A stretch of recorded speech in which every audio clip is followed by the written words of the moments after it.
2018లో కెరియర్ను ప్రారంభించింది జాన్వీ కపూర్. మరో 2 ఏళ్లు గడిస్తే హీరోయిన్గా డికేడ్ గడిచిపోతోంది. కానీ ఎన్నడూ లేని విధంగా జాన్వీ ఈసారి పెద్ద రిలీజ్ కోసం ఎదురు చూస్తోంది.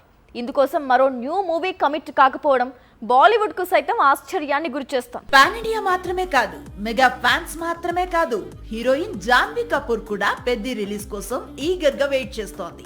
జూన్ 4న పెద్ద రిలీజ్ కావటం, ఆ తర్వాత సినిమా రిజల్ట్ ని బట్టి ఫ్యూచర్ ప్రాజెక్టులను ఎంపిక చేసుకోవటం ప్రస్తుతం జాన్వీ సెట్ చేసుకున్న గోల్. జాన్వీ కపూర్ నటించిన తొలి తెలుగు చిత్రం దేవరలో నటిస్తున్నప్పుడు కూడా చాలా హిందీ చిత్రాల్లో నటించింది.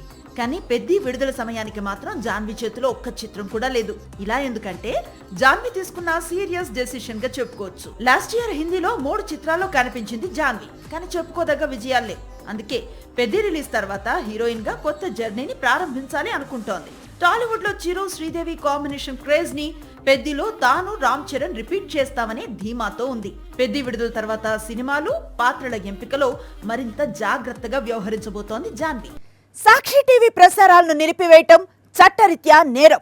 సాక్షి టీవీ ప్రసారాల కోసం మీ స్థానిక కేబుల్ ఆపరేటర్ను వెంటనే సంప్రదించండి. DTH లో, ఇంటర్నెట్లో కూడా సాక్షి టీవీ ప్రసారాలను వీక్షించవచ్చు.